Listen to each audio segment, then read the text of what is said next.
Do MBAs make good product managers? You need to be able to talk to engineers. You need to be able to empathize with what engineers do, understand and not be a jackass when there's bugs and things that take longer than they're expecting. That kind of like understanding is important. But Jay, thank you so much for doing this. sure. I'm excited to jump in and explore all things MBA with you. But before we do that, could you kindly introduce yourself? Yes, I'm Jay Garg. I am currently a product manager at Meta, and I went to business school at Harvard in 2016. Awesome. Yeah. So we were section mates. We were section eight, section eight. Classmates, same section at Harvard. Yeah, section H. Awesome. And could you remind me what you did before business school? Yes, It's a long time ago, so I'm sure you know. But yeah, I remember you worked at Google, I believe, and I got a that's funny right. story about that actually. Oh, okay. Yeah, I'll remind you, and then you can tell me the funny story. Okay. So I was at Google for about 4 years. Originally, I was pre-med, and in my sophomore year of college, I was in a lab with a pipette in my hand.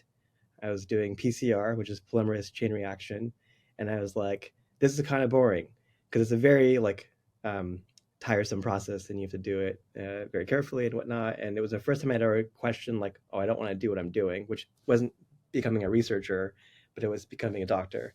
And so I ended up seeking out other opportunities, and I got a internship at Google, and it was I'm not an engineer by training, so they put you into like at the time at least they put you into like business internships as a bucket, and they sort of slot you where you want to go, where they think you fit. And so they said you fit in marketing. We're going to give you a marketing internship. And I was like, I don't know anything about marketing, but that sounds kind of cool. I thought it was like Mad Men esque or whatnot, um, and I was thoroughly surprised by how much it was a good fit and how much I enjoyed it. Because I think digital marketing was already taking off, but still somewhat young.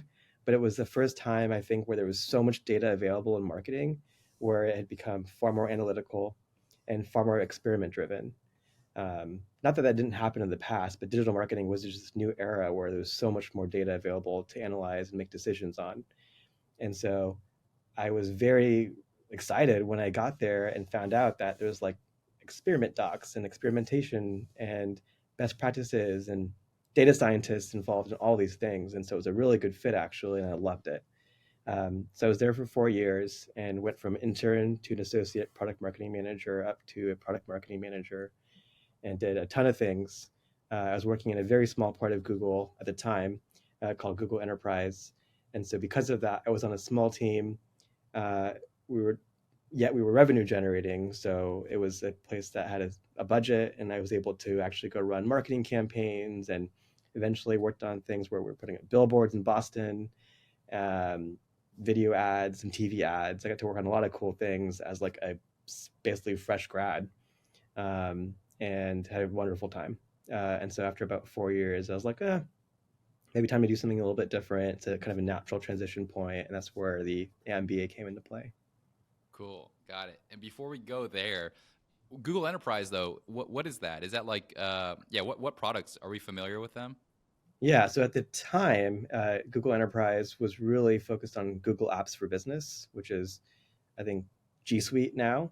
But it was essentially taking the consumer products that we know and love, or many of us know and love, I definitely know and love them, like Gmail, and providing them as business solutions for small businesses and large businesses.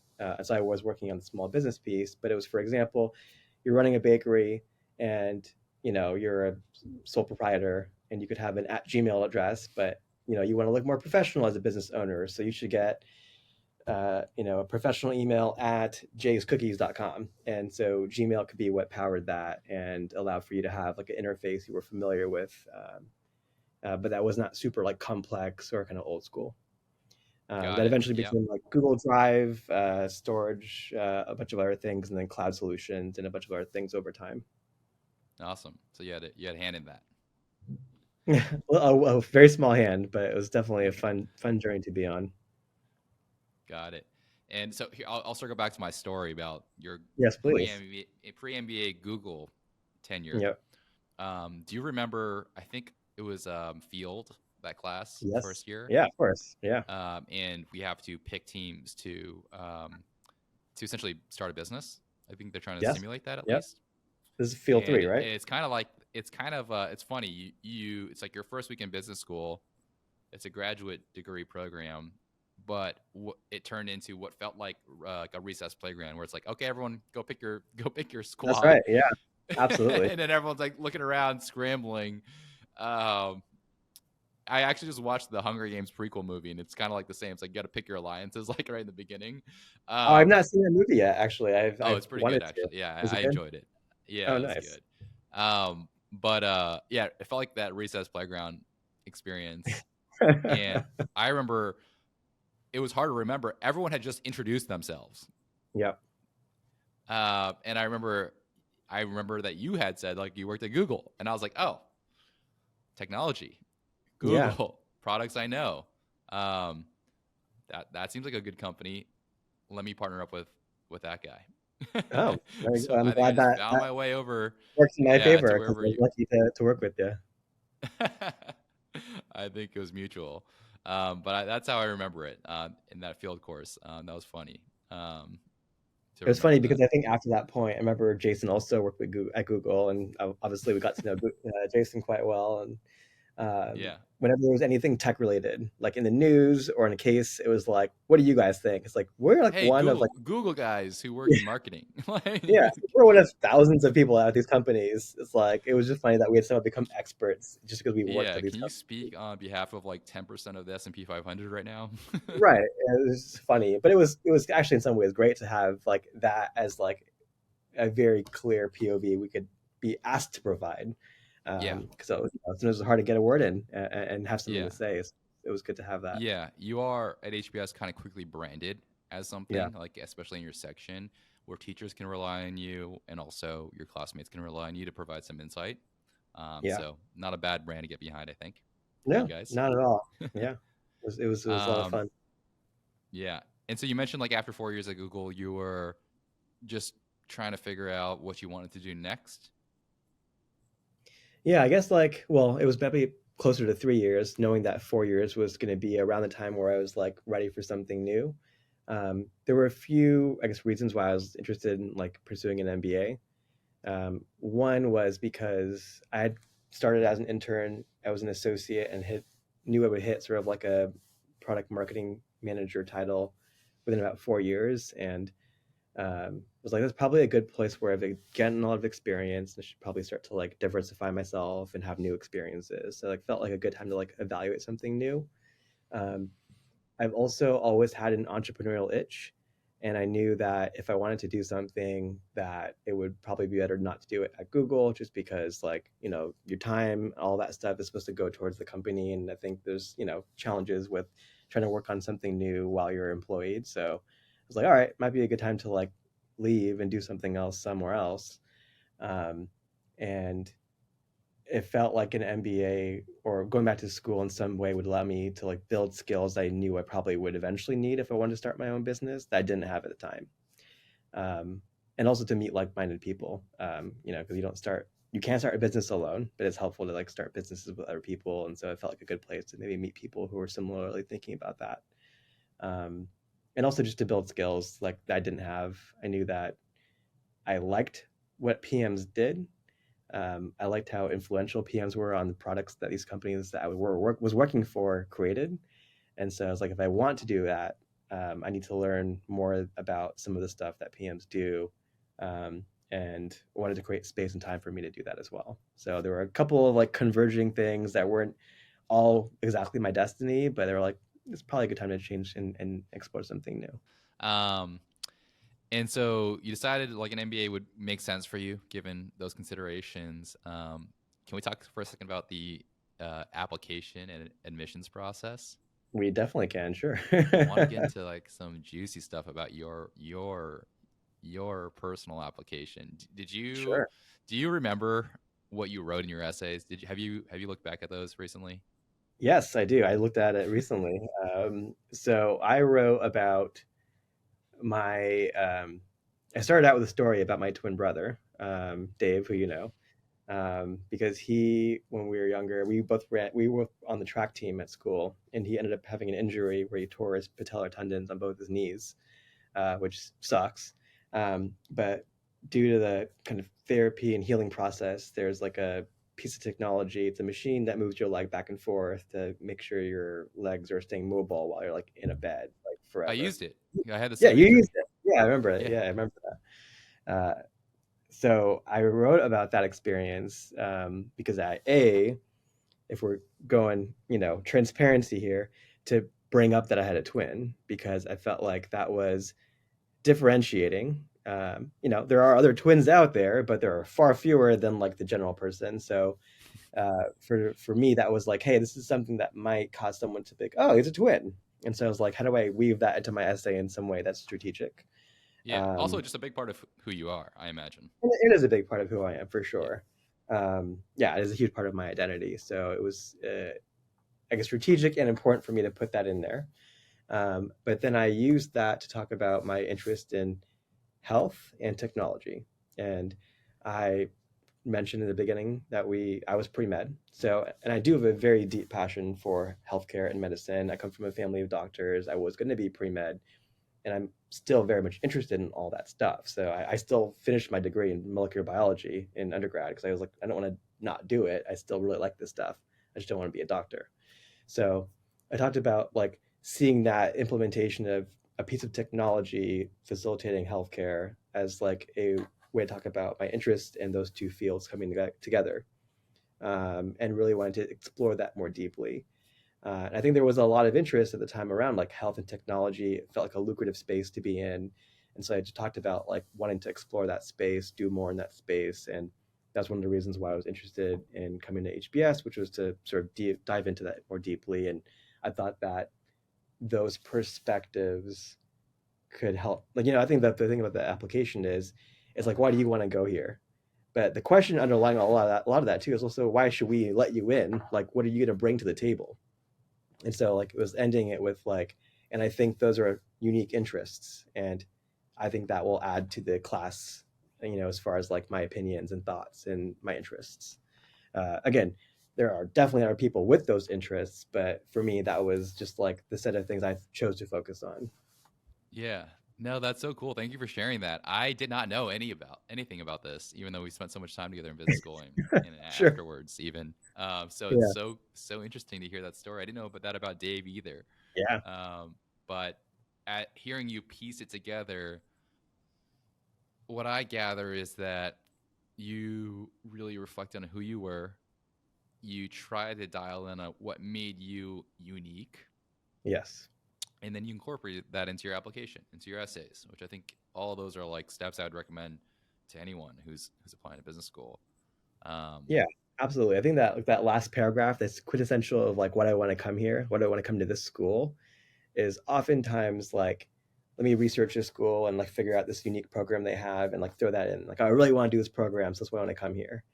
But I think the thing that I would, I guess, suggest folks to remember to do is also say what you bring, what you'll add to that. Because there's so many people who want to come here and take that same class or enroll in that same program. So it's not really about what you're going to get out of it. It's what you're going to bring to the rest of your peers as well.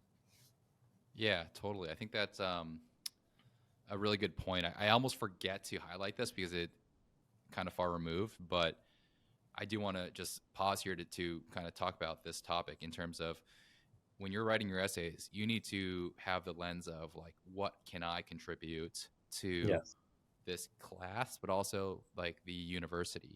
So it's like, what can I contribute these 2 years, but also beyond, right? Yeah. Like Jay Absolutely. is someone who's super ambitious.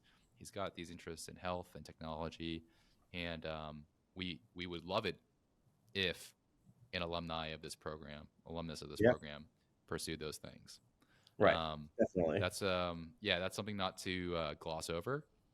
And then the things that you mentioned about like why you pursued an MBA in the first place, all of those are valid, but they're more commonplace, right? Like everyone's going to develop new skills, broaden Yeah. their horizons, meet other great people. Right. But you really want to focus in on, it sounds like this is what you did, on what makes you unique, what your goals are, what you can contribute. Yeah, definitely. Because there is definitely no shortage of people who want to be there and like learn a lot, meet people. But it's like, how are you unique? That's going to make you different because they're trying to put together a class, right? It's like managing Yeah, a portfolio. Um, exactly. these administrators are not thinking about you in vacuum. It's thinking about you along with all these other people and making a good mix of people so that it's diverse and creates a really good experience. Yeah. Yeah. I'll use it like a sports analogy. I feel like the admissions committee is like the general manager of like a Yep, basketball, football, or baseball team. They're for trying to find people for the right positions in on the team. So think about like our section, there's like 93, 94 people, and they're yep, trying to have a mix of people in that can play certain roles, have certain expertise, different qualities and characteristics, so that yep, collectively it's a great team. yep. That's a great Um, metaphor or yeah. analogy. I get this mixed Yep. up. So you got to figure out. It's like I'll continue to use basketball analogies, but sometimes like you have like a basketball player who's like super talented in college or high school, and he comes to the NBA, and he's got to play a role. So Yeah, he used to be the all star, highest scorer on the team, but now he's just got to be a defender right. and shoot sparingly. And so it's smart for that player to identify as that role player to respond on the team essentially. For sure. Yeah, definitely.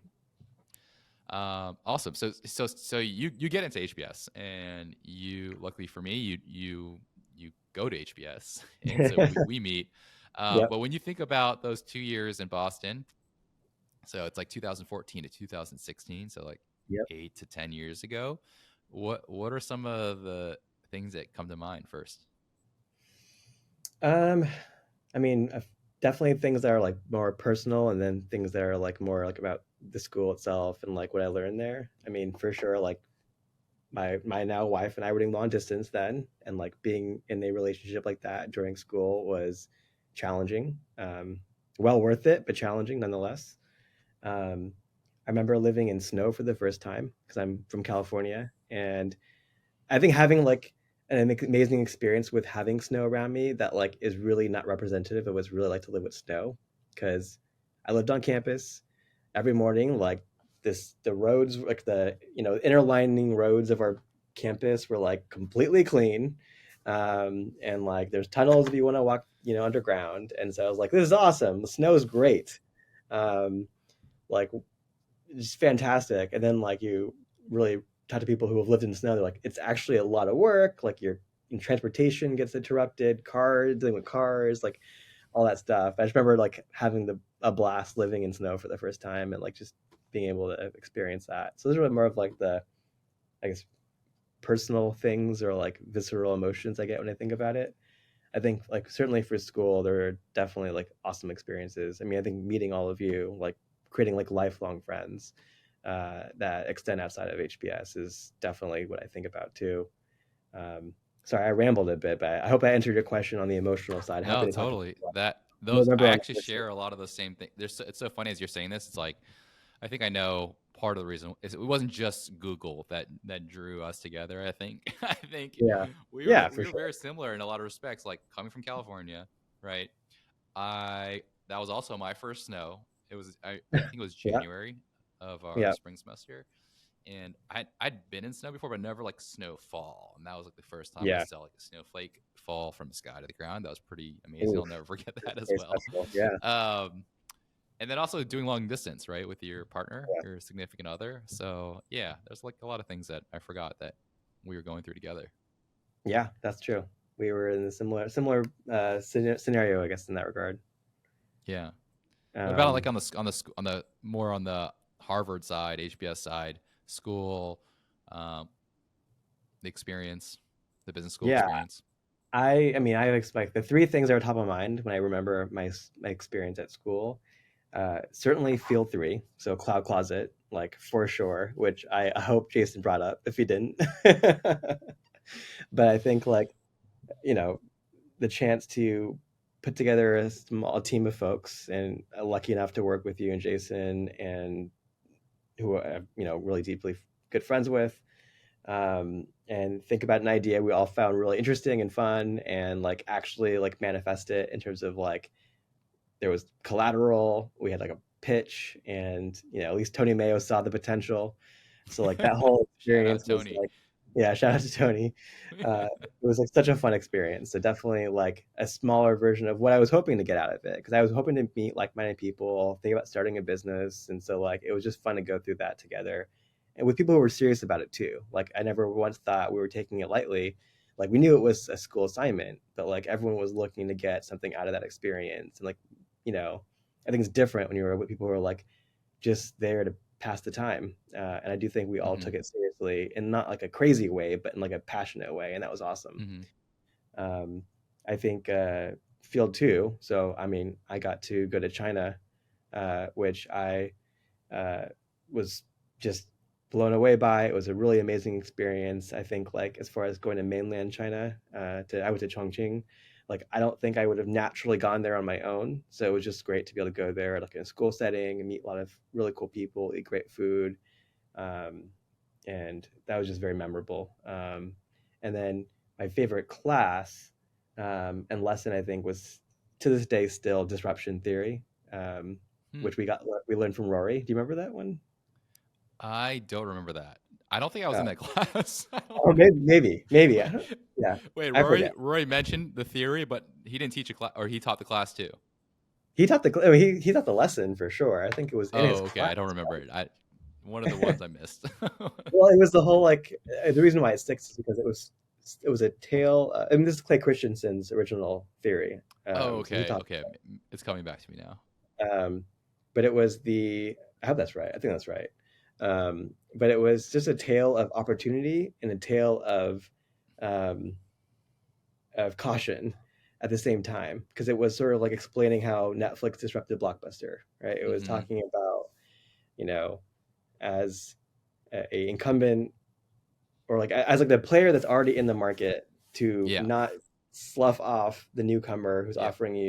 offering a less good product to a niche part of the market, because that could one day be Netflix to Yeah. Blockbuster. But it also, in some ways, provided, and what I maybe find more exciting is how to think about innovation, because Hmm. you know you start off by thinking like, who's the audience that's on the edge, of periphery that no one really would miss? What's a version of a product that satisfies their basic needs, but it's kind of shitty, but would give me a toe in this market? And I think like Yeah. those two sides of that theory were always really fascinating. I still think about it when I see new businesses coming up, Same. um, Yeah. or like big players in the market, or even for any business that we're part of, it's cautionary tale. So what's funny about you sharing what was this called again? The Disruption theory? theory. Disruption. Disruption. Just I yeah. think it's just Like disruption theory. okay, just disruption. Yeah, yeah. So I think about this now that you explain it, how you just explained it. I think about this every day, Yeah. partially because our business, when you're starting a business or just launching a new product or feature, um, maybe going after a new customer segment, you have Hmm. to think about like what your advantages are going Yeah. against the incumbents, and that lesson brought those advantages to light for me. So I'm That's awesome. always looking Yeah. at new startups, new companies, and just I look at it through that lens. What are they doing that's going to allow them to win? And Yeah. I just bring this up because while I think about it all the time, I don't remember where I learned that. But I think that's Hmm. just that for me. That's a big part of like my learning experience at Yeah. HBS. We read and go through so many business cases, We really have do. so many classes in a short amount of time, and it just becomes, at least for me, it's just become part of like my brain, I guess. Mhm. I'm not the best at recalling like the exact case or like the name of the theory or the person or like the protagonist, but I Yeah. do just know that there's like a layer of like business school knowledge that resides in my brain, luckily, that I use all the time, like this, for example. That's awesome. Maybe because you have more of them. I feel like maybe this one stuck in my head because it was like one of the really salient topics that I really held on to. But you might have like a much thicker layer than I do, so they may get mixed up. Let's go. We got to do like a brain scan and compare Yeah, layers. right. It's got a little HBS uh, branding. Oh, that'd be funny, like a pre and post. I can like see the meme, like pre and post, like Oh my doing reading goodness. like 1,000 cases, a brain Yeah, scan. that would be interesting. Yeah. One thing that we didn't touch on yet is like the recruitment process and how Hmm. to get a job and how you went about that.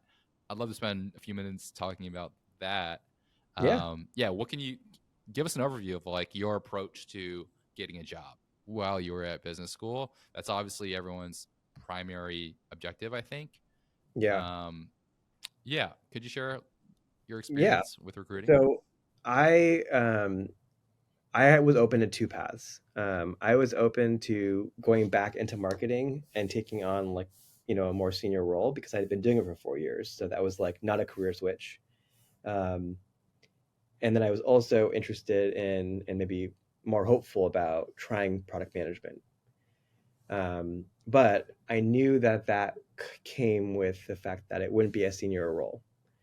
Um, and that was something I struggled with a lot because I feel like we're around people who are sometimes very senior in their companies or people who are taking like really high paying jobs. And so the idea was like, well, I'm gonna have to maybe take a lower level job to get into this field was hard. But in my mind, it was still worth it because it was something that I was really interested in doing. And you kind of hope that the trajectory of growth in that role, even if it's something newer, is faster because you have previous experience, you have your MBA, so that gives you a bit of this sort of like pre-earned credibility, to not be like super entry level, but maybe a little bit higher than someone else who might not have had that experience.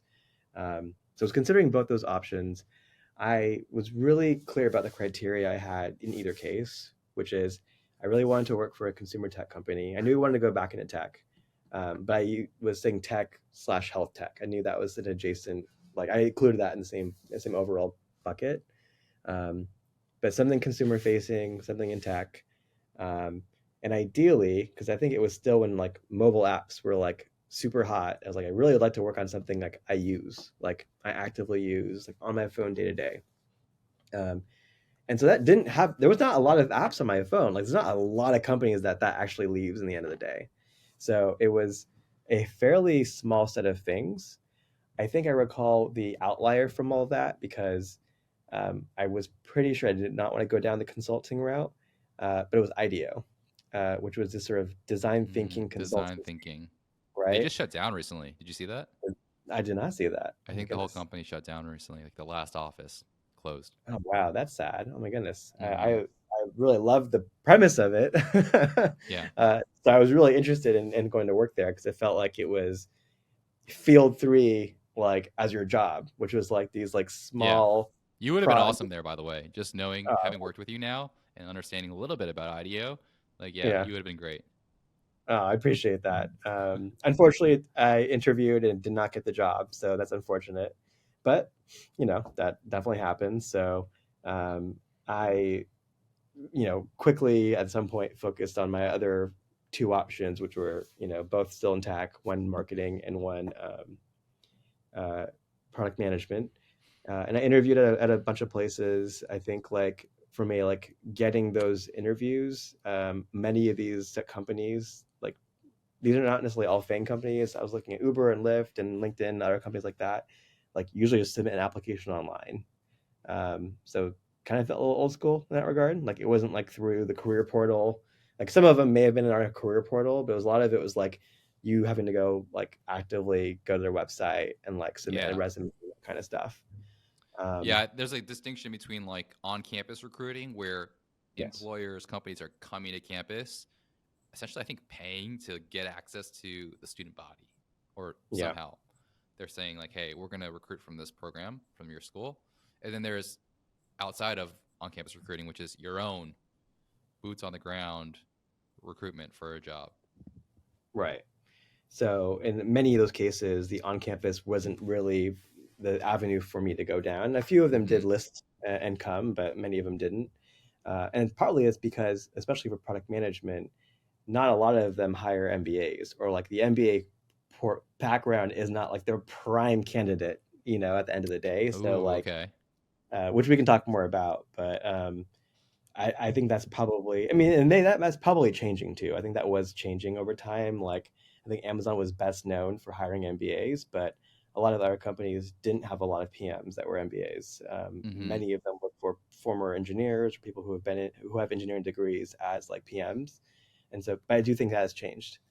But at the time, it was me net having to go out and like submit resumes and whatnot.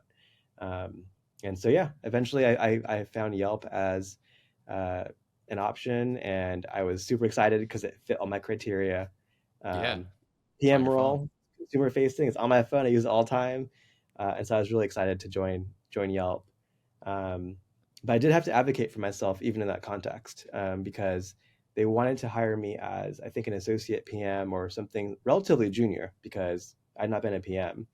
And I remember in that interview process having to advocate for myself and say like, look, I have a lot of tech experience. Well, not a lot. It's 4 years, still relatively young, but I have experience. I was a PMM, which is a lot of transferable skills. I have my MBA. Like, I really want this job, but I do think that I'm a higher level than what you're placing me at. And eventually, they did give me that higher placement, but I had to prove myself from then on in terms of like I told you I was this level, so I'm gonna operate that way. You got to back it up. Yeah. Yeah. I am like embarrassed to even ask this question, but we've been talking about it for a long time, and I've been using the words product management for years now. Yeah. But like, what is product management? Could you? I obviously can Google it or Chat GPT it, but from a seasoned product manager, I'd love to hear like in your words how you describe like what does a product manager do? What is product management? Yeah, for sure. It's definitely a complicated answer, I think. I think a lot of people Yeah, have their yeah, own version of it. And it's also not the same job in every company. And mm, certainly a PM at a startup or a smaller company is going to do way more things, way more hats than someone who's a PM at a bigger company. Um, but like the most, I guess, basic distinction or kind of explanation I would give is that like a PM typically figures out like what you should build, a bit of why you should build it, and works really closely with engineers and designers and other partners to figure out how you build it. So the distinction typically is the PM thinks about what you build and engineering thinks about how you build it. That's mm-hmm, really simplifying it. That's at least what I grasp onto as like a really simple distinction of PM versus Eng. Certainly, as you get to bigger companies, you get further specialization. So even understanding or making a decision on like why you build something is informed by way more people. It's like research, product marketing, data science. They all input into that and sometimes drive that more than you do as a PM. And so as you get to bigger companies, I think at least at Meta, one like very popular, I guess, I don't know what you call it. I use these words incorrectly. Maybe metaphor is like you're a conductor, mm, and like a conductor of a symphony. That there's yeah, these functions that are all exist to help like manifest and build product, and you're kind of coordinating across these functions. Uh, a different way to think about it is like you're the blocker and tackler for a team of people to make shit happen. So I think there's different versions of this, and I'm probably giving a very long-winded answer, but no, maybe the most basic thing is like to I guess to make a company successful or more successful, like what should we go build? And then how do you work with people to go make it happen? yeah. I think that no that metaphor or analogy comparison makes a lot of sense to me. Helps me Yeah. helps me understand it. That's how I understand things. So appreciate you sharing that. Yeah. You talked about how you had to do your own recruitment and your own application processes to land a PM job.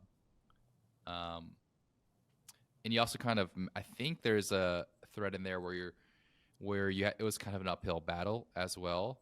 Yeah. You mentioned not having not being an engineer, which was the path for a lot of PMs at the time, Yeah. and then having a few years of experience only or so. Yeah. Yeah, could you talk about how you overcame some of the let's call them like objections that an employer would have to an MBA, to someone like with your profile that wants to get into PM, has a few years of experience, good experience, but none of which is engineering. Yeah. I think I took the obligatory like CS for MBAs at Harvard. They offered that across the river, so I took that, and that was more for my own foundation in like learning than like pointing to it on a resume and saying, look, I took this class, I now know CS, which you definitely don't after that one class, even though it's a great introduction. But I think like for the most part, for folks who want to get into PMing, you need to have PM experience. And that probably feels a little paradoxical. It's like, well, how do I get PM experience if I'm not a PM? But I think Yeah. it's really just doing product. And that can be a lot of different things. That can be like create your own blog. That could be create an app with a friend, which is what I ended up doing during my MBA, which was super phenomenal amount of learning. And I was very lucky to find someone who was willing to teach me and help me learn that stuff. Um, or it could even be like, when I was at Google as a marketer, I was responsible for managing some of our like our website content, and eventually worked with our like in-house developer team to like build a tool that made that easier. Or at some point, like I was building banner ads like 300 by 250. It's not a square. Like my job for a while at Google for marketing was building banner ads, and actually a very fun problem because you're like super constrained. So like, how do you make a banner ad that will stand out to people? But eventually worked with someone to like create a tool where we could like templatize some options and like really quickly iterate on the design, because like it would use a Gmail compose window, but what it said would could change. And it's like, well, you could have someone animate that and like do that all each time, or build a tool to do that. And so without realizing it at the time, that is product, because you're defining, or you're at least identifying a problem, and you are essentially scoping out a solution to address that problem, and then working with developers to go create that tool and then go use it. Like you're your own customer in that regard, or your own user. And so it was helpful for me to be able to draw on examples of like, yeah, I don't have PM on my resume, I've never been a PM, but I've done a lot of product thinking, and here are examples of that. And I think just getting into that form of thinking and being able to point to things and showing initiative too. I think, like, for example, like make a blog, like just take the time to understand, hey, there's this like segment of interest that I have, or there's like content people really want to consume that doesn't have a good website for it today. I'm going to go create that content. I'm going to go set up Blogger or some other sort of like resource, push that content out there. I'm going to have some data on how many people come to see me. I understand which content performs better. Like there you go. You're doing product. And so I feel like just seeking out opportunities to demonstrate the interest is genuine, and actually that you've had some form of experience doing that kind of work is the best way, I think, to then prove to someone, hey, like I've done product work, I'd like to be a PM. That's so cool. You drew on your past experiences where you actually did do product, to use your words. But I don't want to gloss over. You mentioned very briefly that you built Yeah. an app. You built an app while you're in business school. Um, that's how did you do that? You said you worked with a partner who kind of showed you some of the ropes. But was this like when I think about business school, I always felt strapped for time because Yeah. there are classes which are more rigorous than I anticipated, by the way. And then Yeah. Yeah. there is all the social stuff, which is like well documented. Business school is very social, so there's a lot of events, a lot of people to spend time with. And then you also just you casually said you built an app. Yeah. So how did you do that? Yeah, it was a lot of, I think, luck, to be honest. I had an idea for an app. I was interested in like seeing like, if I could build it. And there is an iLab at Harvard. So, like there are people going there like looking to start startups and build companies. And so I was trying to find someone there who might be able to like partner with me, because again, I'm not an engineer by training. I didn't know how to build an app. Um, and then I ended up really just tapping into my own like personal network, and ended up reconnecting with a friend from college who I hadn't spoken to for a while, but was an engineer, or is an engineer. And we I remember going home and getting coffee with him and saying, hey, like I have this idea, I wanted to sort of like prototype it, like would you be able to help me out? And he thankfully said yes, which was amazingly generous of him. He was interested in the idea too, so we're like, why not? Um, And so I would spend my nights, like, because of the time difference, like he was a full-time engineer too. So at the end of the night, he would spend some evenings like coding, and he is so incredibly generous. He would like let me basically shadow him while he started to stand up this app. Wow. And so I would log in like at night and probably should have been doing better reading of my cases. I'll be honest. I did make a deliberate trade-off there, where I was like, I could spend this time like really getting more in-depth reading of some cases, or I could learn how to code. And so for me at that time, I was like, going back to why did I come here? I did know that that experience of like learning more about building product was really important to me. So I made that deliberate choice. Um, but yeah, I would spend nights, a lot of coffee, just like watching him stand the thing up. And he, again, I got lucky because he's like the most patient person and like loves to explain like how things work and like how to do things, like why he's doing it that way. So I ended up getting lucky because he's a phenomenal teacher.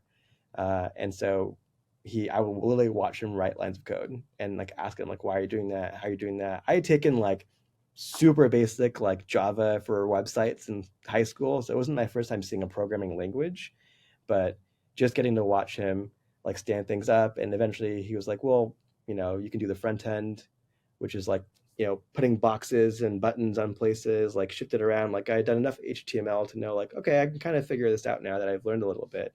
So I eventually started to contribute to the code. So he was always doing the complex stuff. Like he did all the back end and that kind of stuff. But like I was able to learn some React and React Native by just like watching him and then copying him and then like drawing on some previous exposure to like start to work with him on it. So I was still playing a lot more of like the product role there, where like I had initiated the idea, I sort of thought about the roadmap for it. I'd done some of the designs, like really bad designs, but the designs for it, because that's how I thought I could add value. Where he started to work with me and like stand up some of the underlying like foundation for the infrastructure and the app itself, and then Mhm. over time started to like want to dabble a little bit in some of the code, but it was never like the most complex pieces of the code for sure. But it gave me way more insight than I ever could have hoped for, as far as like how do you actually build an app, what goes into standing it up, how do you actually, take it to market. We never got very many people using it, unfortunately. So that's like the tragic end to the story. But the lucky piece is I learned an incredible amount in the process of even just building it and like getting it into the app store and that kind of stuff. Sorry, that was a Got it. long answer. No, that I mean, there is a lot of, that went into this. That's why I wanted Yeah. to highlight this point. Yeah. You, I think it's interesting to know what people kind of do behind the scenes. I don't think a lot of people know you were working on this app, Yeah. but you really were focused on pursuing a career in product management, and you understood that getting some technical skills and some product experience, which make you a stronger candidate for the jobs. So Yeah. I think it's really impressive what you did. And I just wanted to Thanks. highlight just one example of what you can do. I think what you highlighted is like how you can do product without actually being a product manager, which is Yep. how you could position yourself for one of these jobs. For sure. So with that being said, just question for you: do MBAs make good product managers? Or let me say that again. Is an MBA a good path to pursue if you want to become a product manager? It's a good question. I think it's a path. I don't think it's the only path. I think that, I mean, certainly people leave school and start PM roles. Those are typically people with engineering backgrounds. I think that, like, for example, in Meta, there are a lot of folks who actually work as product marketing managers and then later make the pivot to product manager. And that's because there are a lot of transferable skills. You work really closely with product managers as a product marketing manager. And so that's a path I've seen. But I've definitely seen people who've also come through the MBA route. And that's mostly because, and this is sort of like the shift I was alluding to. I think in the past, there was an assumption that like you had to be a good engineer to be a good PM. Or maybe that was the assumption. I don't really know because I don't really agree with it. Because I think at the end of the day, you're not doing a lot of coding as a PM in most cases. Like I'm sure at a startup that's different, where maybe you're jumping in to help code, but even that's probably not a great idea. Um, but like as a PM, you're not really coding. You need to be able to talk to engineers. You need to be able to empathize with what engineers do, understand and not be a jackass when there's bugs and things take longer than they're expecting. That kind of like understanding is important, but to be able to code yourself is not really critical. I think being able to think strategically, be analytical, ask good questions, um, like collaborate well and communicate well, those are the skills you need. And so for sure, you can learn those skills through MBA. And that's why I think over time, there are more and more people who are getting PM roles as MBAs. Um, so, maybe to answer your question, I think it's a path for sure, because I think a lot of the skills you need to be a PM, you can definitely develop, or hone through an MBA, but it's not the only path. Gotcha. That's super helpful. I think a lot of people will find that very insightful when they're deciding, do I want to pursue an MBA? Does it make sense for me if I want to be a product manager? Um, I think that'll help a lot of people.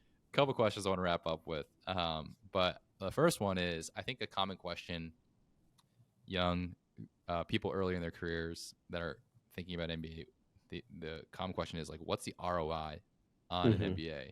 Is it going to be worth it? Um, I'll ask you, what's the ROI been for your MBA?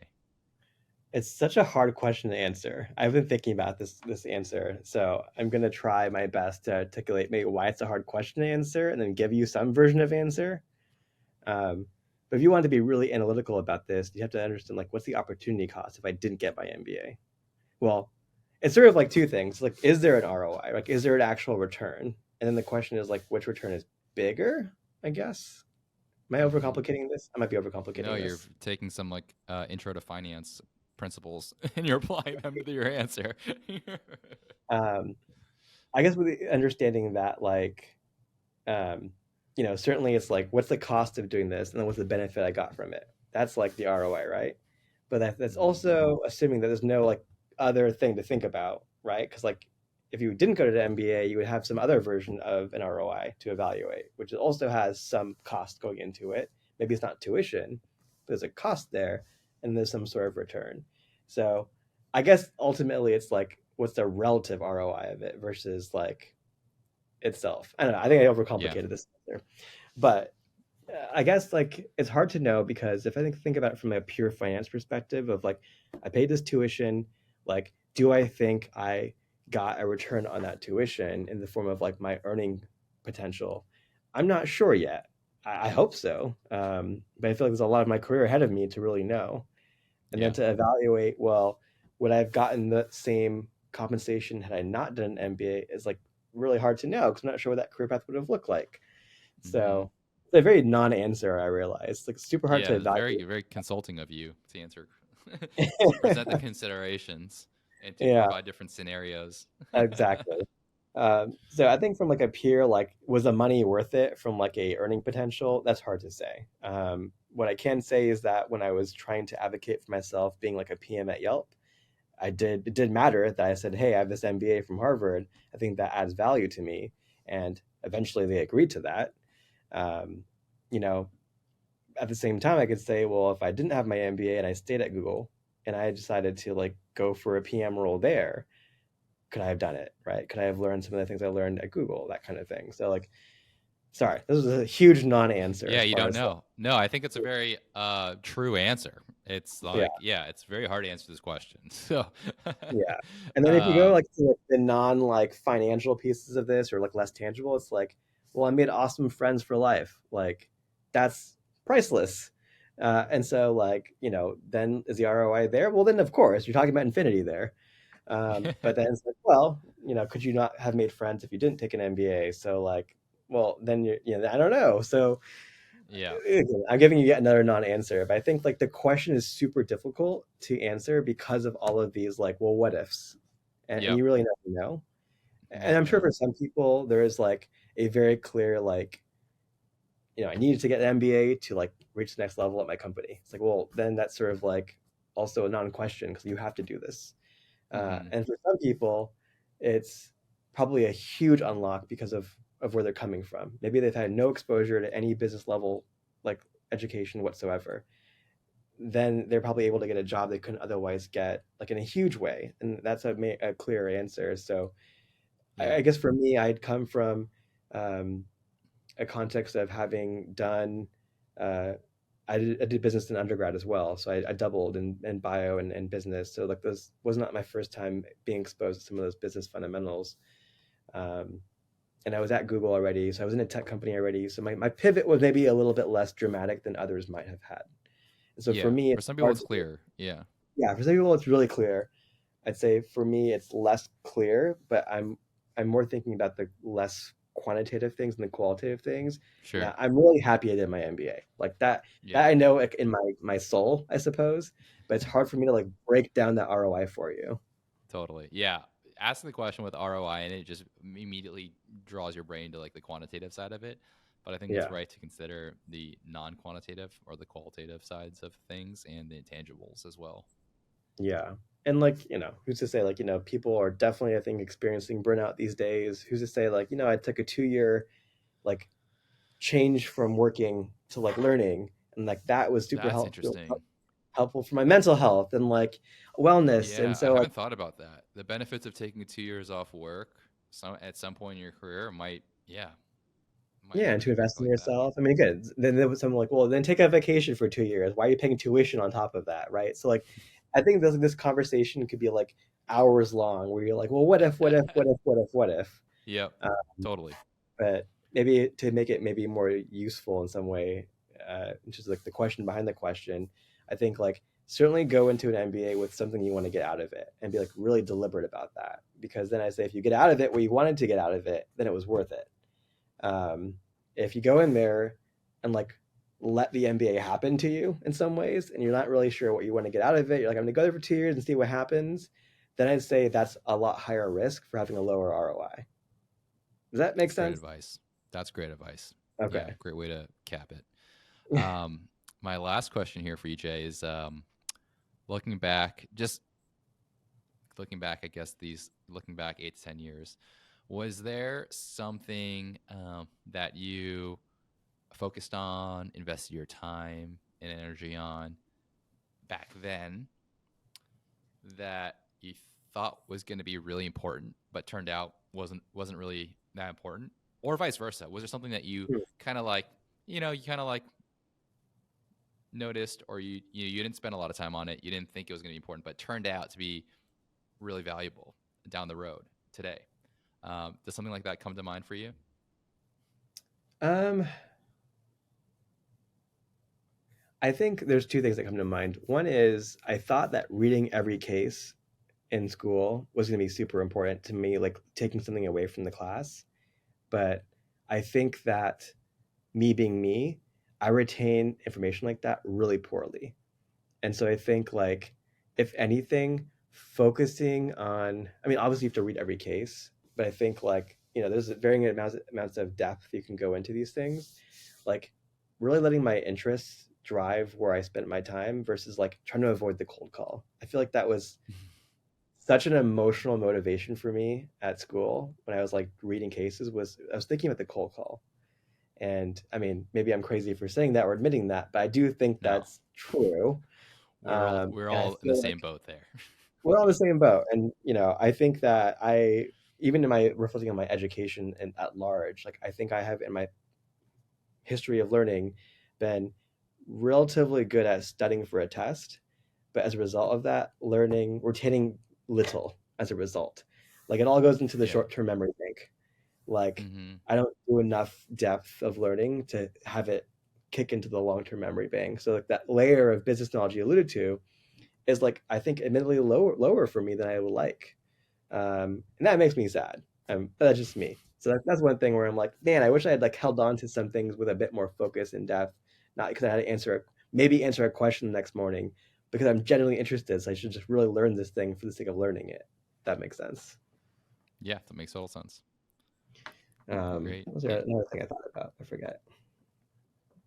For the second thing, and it's also related to this, so I'll use it to answer this. okay. I think that well, the first one is I wish I had like written better notes for myself for the future. I felt like there were a lot of salient takeaways from cases where I was like, oh, that's really interesting, or oh, that was like really good to know. I should remember this for the future, and I would just like jot it down in some like case paper that I would never ever Mm, go back to. I wish I had come yeah. up with like a one pager, like a Google Doc for like J for the future, and like just noted down like really salient things like I could like that I could go back to and reference now. Um, because I feel like I kept all my cases. I've never looked at them, right? And I feel like there are notes written Where down are of like, they? Where? hi, there's some probably back in California. Um, and so I wish I had left myself something for the future that was actually something I could reference really easily with things I wish I, remember now.